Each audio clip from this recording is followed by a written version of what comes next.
At 7:42 on March 6, 1945, Clarence Smooyer huddled in the turret of an M26 Pershing tank, his gloved hands trembling slightly, not from fear, but from a memory that clung to him like coal dust.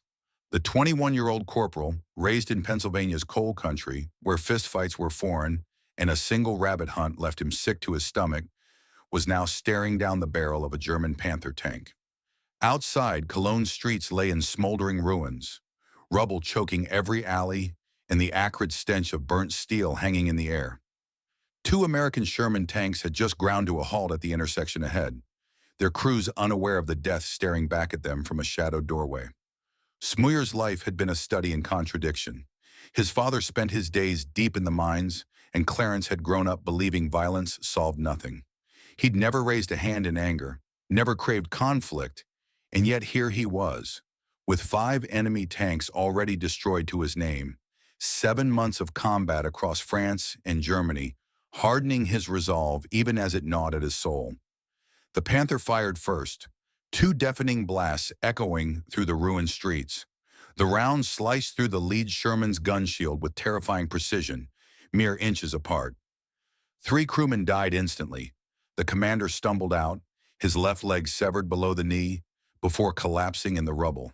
Smoke billowed from the Sherman's shattered compartment, a dark plume rising toward the gray sky. Smooyer watched, his throat tight, as the reality of war pressed in around him. This was the life he'd never asked for, the life that had turned a quiet, cold town boy into a killer. By March 1945, the U.S. Army's Sherman tanks had become little more than death traps against German armor. The Panther outweighed the Sherman by 10 tons, the Tiger by even more. German 75mm and 88mm guns could punch through Sherman armor from distances where American 75mm rounds bounced harmlessly off enemy steel. Survival was a game of seconds. If your Sherman took a hit, you had moments to bail out before the ammunition cooked off, turning 33 tons of steel into a fiery coffin. The tragedy was that the solution had existed for years, buried under bureaucratic stubbornness. As early as 1942, the Ordnance Department had begun designing a heavy tank, the T-26 program spawning multiple prototypes with thicker armor, more powerful guns, and refined suspensions. But each iteration was rejected by Army Ground Forces Command, led by Lieutenant General Leslie McNair. The Sherman had performed adequately in North Africa, McNair's staff argued. Why fix what wasn't broken? By 1944, that flawed logic was getting American tankers killed in droves. The Battle of the Bulge changed everything. In December 1944, 400 German tanks, including Panthers and fearsome Tiger IIs, smashed through American lines, leaving devastation in their wake. Sherman crews fought valiantly, but their tanks were no match for the German armor. Entire companies lost half their vehicles in single engagements, and survival rates plummeted. After the Ardennes, no one could deny the Sherman's inadequacy any longer. In January 1945, the first 20 T-26 E3 tanks, later designated the M26 Pershing, arrived at the Belgian port of Antwerp. General Omar Bradley split them between 2 veteran divisions, 10 to the 3rd Armored, 10 to the 9th Armored. The Pershings reached a maintenance facility near Aachen, Germany on February 17th, and division commanders handpicked their best crews for training. Smooyer's team, Staff Sergeant Robert Early, commander, Corporal John Derrigy, loader, Private Homer Davis, bow machine gunner, and Private William McVeigh, driver, had fought together since September 1944, surviving Normandy's hedgerows and the Ardennes' snowdrifts in a Sherman. They were a family bound by blood and shared survival, and now they were tasked with mastering America's most powerful tank. The Pershing's transmission differed from the Sherman's, but the controls were familiar enough. Each crew fired 28 rounds to acclimate to the 90mm main gun. Its flash brighter, recoil harder, and noise so deafening that even through intercom headsets, their ears rang for hours. Smooyer remembered his first test fire vividly. A farmhouse stood 1,200 yards downrange, and Major General Morris Rose, commander of the 3rd Armored Division, stood just 20 feet behind the tank with his staff. Rose had ordered the target, the farmhouse chimney. Smooyer centered the reticle, his breath steady, and pulled the trigger. The muzzle blast knocked Rose and every officer off their feet, sending them sprawling in the dirt. When the smoke cleared, the chimney was reduced to dust. Rose stood, brushed off his uniform, and grinned. Smooyer hit two more chimneys at longer ranges, and with that, the Pershing was cleared for combat. It was a moment of pride, but Smooyer couldn't shake the feeling that the tank's power was a double-edged sword. It could save lives or it could destroy more than he ever wanted to. The first Pershing saw action on February 25th near the Ruhr River. One was knocked out the next day by a hidden tiger, but others proved their worth, taking out German tanks at ranges where Sherman's would have been helpless. By early March, the 3rd Armored was pushing toward the Rhine, with Cologne, Germany's 4th largest city, now a wasteland of rubble and smoke, standing in their path. 262 Allied bombing raids had reduced most of the city to broken stone and twisted metal. Only the twin spires of Cologne Cathedral remained, rising above the destruction like silent sentinels. On the morning of March 6th, Smooyer's crew received their orders. They would lead the advance into Cologne's city center. Their Pershing, one of only 20 in all of Europe, would be first through every intersection, first to draw fire from hidden anti-tank guns, first to face whatever horrors the Germans had left. Rose himself had chosen them for the mission, calling it an honor. But as Smooyer touched the small Bible in his breast pocket and stared at the narrowing streets ahead, he wondered if honor was worth the cost. The Pershing lurched forward at 8 o'clock, its treads crunching over broken masonry as it began the slow, deadly advance into the heart of the ruined city. The crew had named their tank Eagle 7 after the Philadelphia Eagles, a nod to their shared love of football, a small piece of home in a foreign land. Before the war, Cologne had been a bustling city of 1 million people. Now only 40,000 remained, hiding in cellars and subway tunnels beneath mountains of rubble. The streets were canyons of collapsed masonry. 3-story apartment blocks had crumbled into roadways. Tram lines twisted into the air like metal vines. And every intersection offered a dozen potential firing positions for German Panzerfaust teams. Every basement window could hide an 88mm anti-tank gun. Every shadow could conceal death. The 3rd Armored had entered Cologne's outskirts on March 2nd, and 4 days of brutal house-to-house fighting followed. German defenders used the city's infrastructure to their advantage. Underground pedestrian tunnels connected basements across entire blocks, allowing infantry to appear behind American positions, attack, and vanish before anyone could respond. Snipers fired from church steeples and factory smokestacks. Anti-tank crews waited until American vehicles passed, then fired into their thin rear armor. It was a war of attrition, and every step forward came with a price. The Pershing's advantages were undeniable. 4 inches of frontal armor, double the Sherman's. A 90mm gun that could penetrate any German tank at combat range. But in urban warfare, those strengths mattered less. A Panzerfaust fired from 20 feet away didn't care about armor thickness. Molotov cocktails dropped from 3rd-story windows landed on engine decks, where armor was thinnest. At 46 tons, the Pershing was too heavy for many of Cologne's bridges, and streets that Sherman's navigated easily became traps for the larger vehicle. McVeigh had to stop every 40 yards to check for obstacles. Rubble could hide mines, shell craters could snap a track, and a single misstep could leave them exposed. Smooyer scanned the streets through his periscope, his eyes darting from empty storefronts to collapsed buildings. Mannequins lay scattered among bricks and glass. An overturned streetcar sat with its windows blown out. Fire consumed entire blocks, the smell of smoke and something worse seeping through the tank's ventilation system. The radio crackled with reports. Sherman's clearing side streets, infantry moving building to building. German resistance lighter than expected. Most Wehrmacht units had withdrawn across the Rhine overnight, their bridges rigged with demolition charges. Only rearguard units remained, volunteers who had sworn to fight to the last round. Eagle 7 rounded a corner into a broader avenue, and the twin spires of Cologne Cathedral came into view, half a mile distant. The cathedral's survival was called a miracle.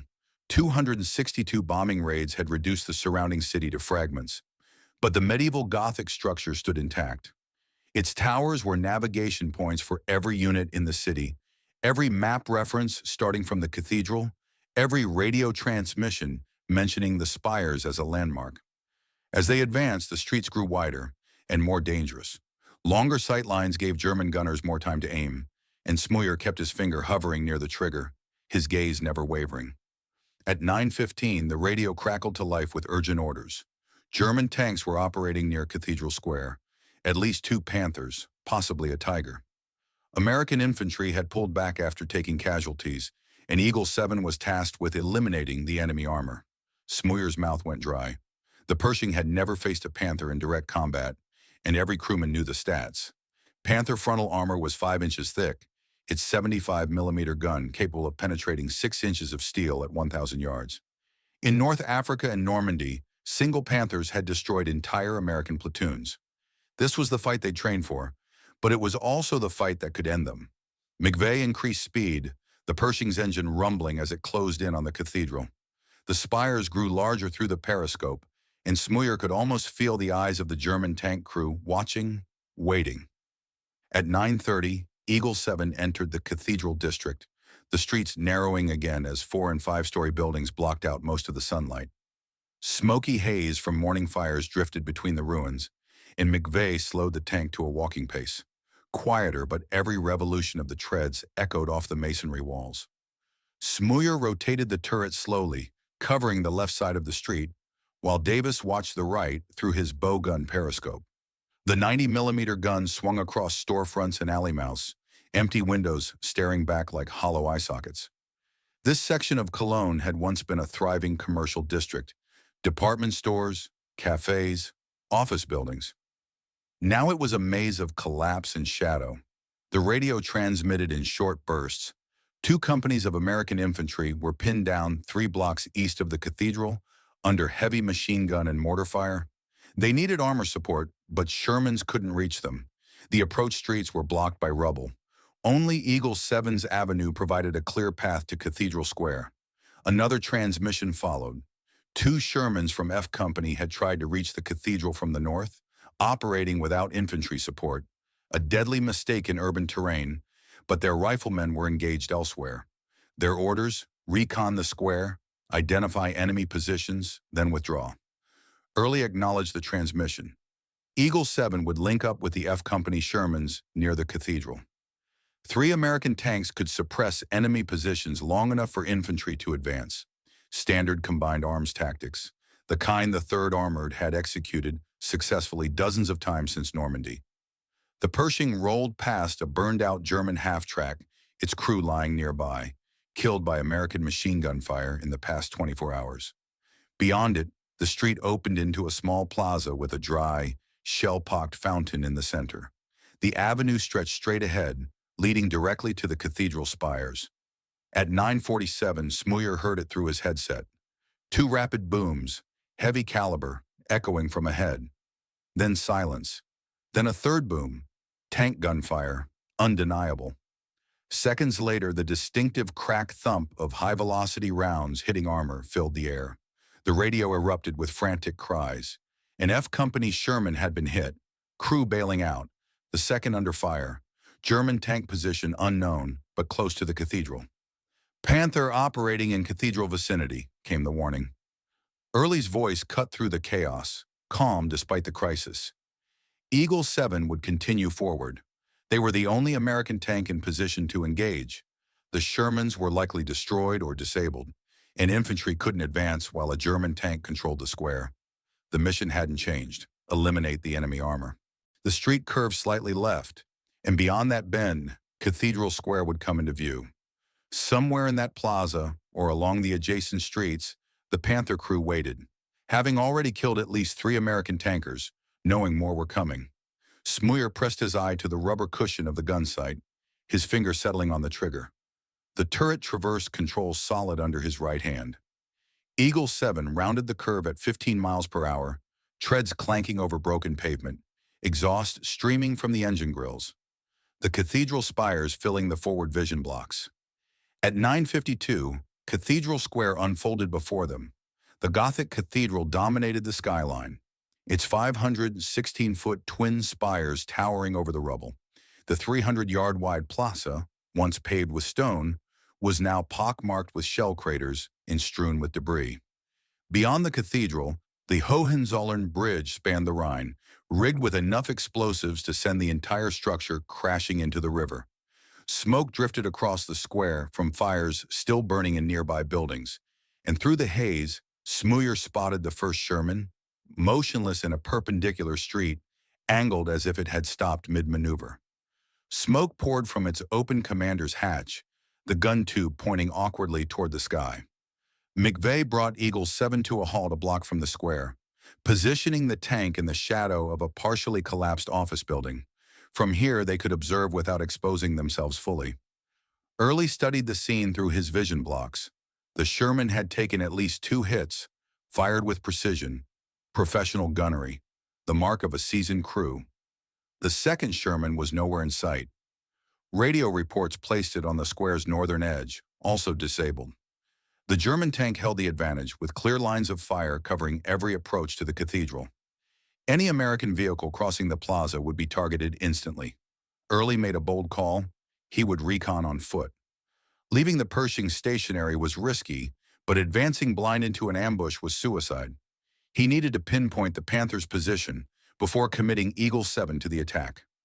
Climbing out of the turret hatch, he dropped to the street and was met by Technical Sergeant Jim Bates, a Signal Corps photographer carrying a 16mm film camera and a rucksack stuffed with film magazines. Bates had documented the 3rd Armored's operations since Normandy, capturing combat footage, soldier interviews, and liberation scenes that aired in American movie theaters. He'd been with an infantry squad when the first Sherman was hit, filming the Panther's muzzle flash, the impact, and the crew's desperate escape.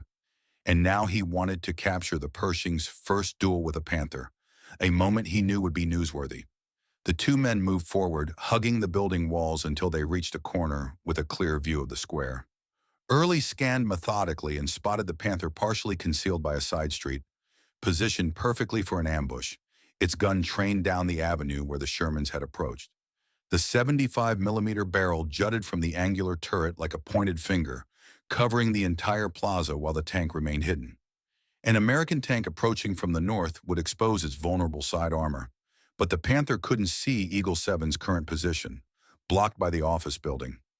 A frontal engagement across 300 yards of open ground was a toss-up, both tanks capable of penetrating the other's armor. But Early saw another option, a parallel side street that could let them loop around and approach from the west, catching the Panther off guard as it rotated its turret to face them. Returning to Eagle 7, Early relayed the plan over the intercom. They would take the parallel street, turn left at the intersection closest to the cathedral, and enter the square, with the Panther to their right, a 90-degree angle giving Smooyer a clear shot at its thin side armor, a killing blow. McVeigh nodded in acknowledgement. Darragh loaded an armor-piercing round, and Smooyer rotated the turret right, pre-aligning the gun for the angle they'd need. Bates positioned himself in a second-story window overlooking the square, camera rolling as Eagle 7's engine revved to life, the 46-ton tank lumbering toward the intersection where the Panther waited. At 9:58, Eagle 7 entered the narrow side street, barely wide enough to accommodate its bulk. McVeigh navigated around craters, maintaining a steady speed. Too slow, and they'd be an easy target. Too fast, and Smooyer couldn't aim. The intersection came into view, and beyond it, the cathedral square opened to the right. Smooyer kept his eye pressed to the gun sight, tracking the angle where the Panther would appear, his finger tight on the trigger. 50 yards, 40, 30. The engine's roar would alert the German crew, but sound was hard to pinpoint in the echoing streets, buying them precious seconds. 20 yards. The Pershing's bow emerged into the intersection, and McVeigh spotted the Panther 110 yards away, exactly where Early had described. But the German turret was already moving, the barrel swinging toward them. Someone had spotted them faster than expected. McVeigh made a split-second decision. He didn't stop. A stationary tank was a dead tank. Instead, he gunned the throttle, lurching the Pershing forward across the Panther's line of fire. Smooyer locked eyes on the German tank through the gun sight, the long barrel swinging toward him, every instinct screaming he was staring down a 75 millimeter cannon that could punch through his armor in an instant. But training took over. American tanks rarely fired on the move, the gun unstabilized and accuracy compromised, but stopping meant death. He compensated for the Pershing's motion, led the target slightly, and squeezed the trigger. At 9:59:12, the 90 millimeter gun fired. The armor-piercing round crossed 110 yards in a fraction of a second, striking the Panther's turret face just below the gun mantlet. Sparks exploded from the impact, metal fragments spalling off the interior to become deadly shrapnel inside the crew compartment. Inside the Panther, Oberleutnant Wilhelm Bartelborth froze. This tank was too low and angular to be a Sherman, almost German. He hesitated for half a second, questioning if it was friendly, and that delay cost him dearly. McVeigh brought Eagle 7 to a stop in the middle of the intersection, fully exposed but now stationary, letting Smooyer aim with precision. Darragh slammed another armor-piercing round into the breech, locking it tight. Smooyer didn't take his eye from the sight. The first shot was a good hit, but not catastrophic. The Panther was still operational.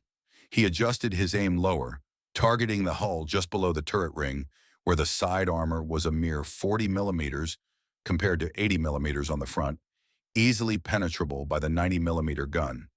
At 9:59:17, he fired again. The round tore through the Panther's right side, cutting through the crew compartment and exiting the left side, leaving two dinner plate-sized holes. Hydraulics ruptured, ammunition ignited, and Bartelborth threw open the hatch, leaping to the street behind the tank, three crewmen following as smoke poured from the engine. One man didn't make it out. At 9:59:23, Smooyer fired a third round, striking low on the turret above the hull connection. Flames erupted, fed by leaking fuel and hydraulic fluid, engulfing the Panther in seconds. Bates kept filming, capturing the entire 45-second duel. The Pershing's arrival, the Panther's turret rotation, the muzzle flashes, the impacts, and the crew's escape. Smooyer pulled back from the gun sight, his hands shaking. The Panther was destroyed, Eagle 7 intact, and his crew alive. The Pershing had proven its worth.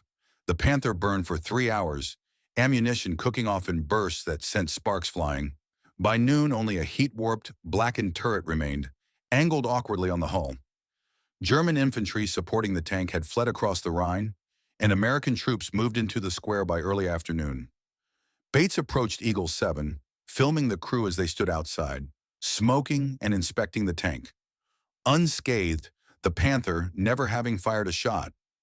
Bartelborth's half-second hesitation had been the difference between life and death. By 1400, the cathedral area was secured, engineers checking the Hohenzollern Bridge for demolition charges, while infantry cleared nearby buildings. Resistance was minimal.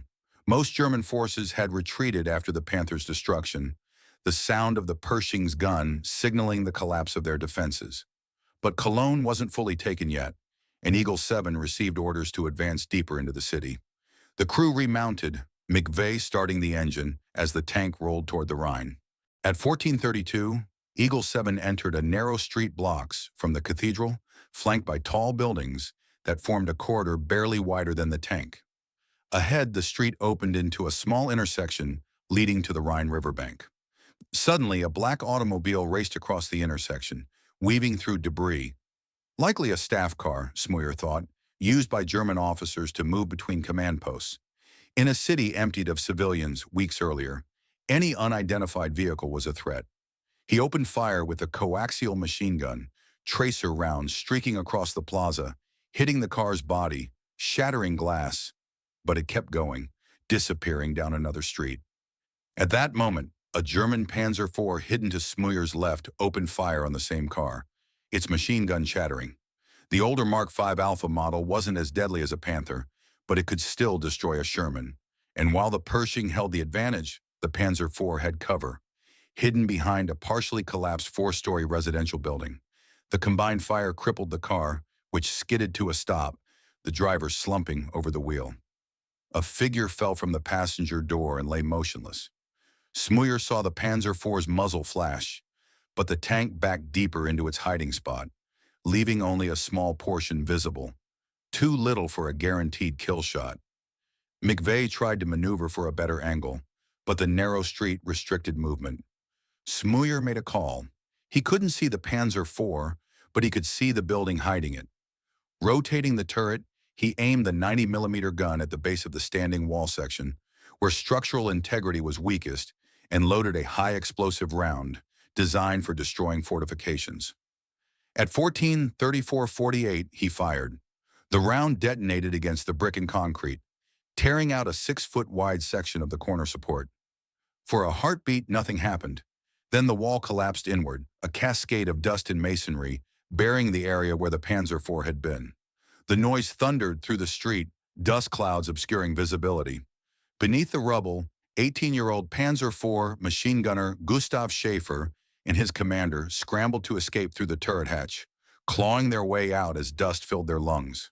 The rest of the crew followed, and the 4 men fled into the ruins, making their way to the Rhine. By nightfall, they'd crossed the river and surrendered to American military police. Eagle 7 continued operations in Cologne for 2 more days, until the city fell completely to American forces on March 8th. Engineers secured the Hohenzollern Bridge before it could be destroyed, though other Rhine crossings had been blown. The cathedral stood tall, a Gothic monument amid the devastation. Bates's footage of the Panther duel reached newsreel editors within a week, airing in American theaters by late March. Smouyer's sister spotted him in the film at a local Pennsylvania cinema, bringing their parents to see it the next day. Their quiet son, the boy who'd hated violence, now a war hero on the big screen. The 3rd Armored Division didn't rest, advancing east across the Rhine by March 10th, pushing deeper into Germany. Resistance was sporadic. Some towns surrendered without a fight. Others required brutal house-to-house clearance. The Wehrmacht was disintegrating, but fanatical SS troops, Hitler Youth, and isolated units fought on, some throwing themselves at American tanks with Panzerfausts. Tragedy struck on March 30th, south of Paderborn. Major General Maurice Rose, known for leading from the front instead of a rear headquarters, was riding in a jeep at the head of a column when he encountered a German tank unit that had broken through American lines. Tiger tanks blocked the road, and as Rose's driver tried to evade, a Tiger commander cut them off, emerging from the turret with a machine pistol. Rose reached for his holster. Whether to surrender or resist, no one knew, and the German fired, hitting him multiple times. Rose died instantly, the highest-ranking American officer killed by enemy fire in the European theater. Smouyer's unit helped recover his body, and the loss devastated the division. Rose had been a demanding but fair commander, sharing the same risks as his men. Thousands attended his funeral at the Netherlands American Cemetery in Margraten. The war pressed on, the 3rd Armored advancing through April as German units surrendered en masse. By late April, the Wehrmacht ceased to exist as an organized force, and on May 7th, Germany surrendered unconditionally, with May 8th declared Victory in Europe Day. Smooyer remained in Germany through the summer as part of the occupation force, while Eagle 7 was shipped back to the U.S. for analysis. Ordnance Department engineers documenting every scratch, ballistic experts measuring gun barrel wear, and maintenance crews noting mechanical issues. The tank's combat performance would shape America's future armored designs. In September 1945, Smooyer received orders to return home, sailing from Bremerhaven to New York on an 8-day troop transport voyage. He was processed at Fort Dix, New Jersey, and discharged on September 24, 1945. Corporal Clarence Smooyer, service number 3349-00086, free to leave the war behind. Or so he thought. He returned to Pennsylvania, settling in Lee Heights with his parents, taking a job at a cement plant and marrying Melba Whitehead in 1946. They had 3 children, but Smooyer rarely spoke of the war. It didn't let him go, though. Nightmares plagued him. Cologne's smoke-choked streets, the burning Panther, the black automobile caught in crossfire, a figure falling to the cobblestones. That image haunted him for 68 years. Life dealt Smooyer more pain. His son Barry died of a heroin overdose in the 1970s, and Melba developed Alzheimer's, eventually forgetting his name before passing away in 2017 after 71 years of marriage. The anchors of his civilian life were gone, and the war's ghosts grew louder. In 1996, at 73, he saw Bates's footage for the first time in a documentary about the 3rd Armored Division. The film showed the cathedral duel and the black automobile, the machine gun fire, the passenger falling, a young woman dead. For 50 years, he'd feared he'd killed a civilian. The footage confirmed it. The guilt was crushing, but it also sparked a need for resolution. He had to know who she was, to apologize to her family, to seek forgiveness he didn't believe he deserved. In 2013, at 89, Smooyer returned to Cologne. A German journalist had researched the incident, identifying the victim as 26-year-old Katharina Esser, the youngest of 4 sisters who'd cared for her parents while her siblings married and started families. She'd worked as a grocery store clerk and taken night classes in home economics, trying to escape the city with her boss on March 6, 1945, when they were caught in crossfire. The journalist arranged a meeting at Esser's grave, and Smooyer arrived expecting to face his guilt alone, only to find Gustav Schaefer waiting there, the German Panzer IV gunner who'd also fired at the car, the man he'd buried under rubble decades earlier. Now 89 themselves, the 2 men stared at each other, former enemies who'd tried to kill one another, now bound by the same memory, both believing they'd killed Katharina Esser. They walked to the mass grave where she rested with other civilian casualties, neither knowing whose bullets had struck her, if not both. The chaos of urban combat made certainty impossible. What mattered was their shared responsibility, their shared guilt. Schaefer laid yellow roses on the grave, and when Smooyer knelt to do the same, he lost his balance. Schaefer catching him, 2 old men who'd once been foes now supporting each other. They became friends, exchanging letters and video calls, discussing the war not as enemies, but as survivors seeking understanding. Schaefer died in 2017, and Smooyer sent flowers with a note. "I will never forget you, your brother in arms, Clarence." On September 18, 2019, 95-year-old Clarence Smooyer received the Bronze Star for Valor in Washington, D.C., the last surviving member of Eagle 7's crew, with his teammates honored posthumously, their families accepting medals on their behalf. Smooyer died on September 30, 2022, at his home in Allentown, Pennsylvania, at 99 years old. Since 2013, every March 6th, yellow roses have appeared on Katharina Esser's grave in Cologne. Someone remembering, someone apologizing. The Panther's burned-out hull lives on in old photographs. The Pershing resides in the National Armor and Cavalry Museum, and Bates's 45-second footage endures, changing how America understood armored warfare. But the real story was never about tanks. It was about men who went to war, killed because they had to, and spent a lifetime seeking peace with their actions. About a reluctant gunner from Pennsylvania coal country, a young German soldier, and a woman caught in between, all bound by a moment in Cologne that refused to be forgotten. If this story moved you, hit that like button. Every like helps us share these forgotten tales with more people. Subscribe and turn on notifications. We're rescuing stories from dusty archives daily. Stories of ordinary men thrust into extraordinary circumstances, of heroism and guilt, of redemption. Drop a comment below. Where are you watching from? Do you have a family member who served? Let us know you're here, helping keep Clarence Smooyer, Katharina Esser, and all those lost to war from fading into silence. They deserve to be remembered, and you're making that happen. Thank you for watching.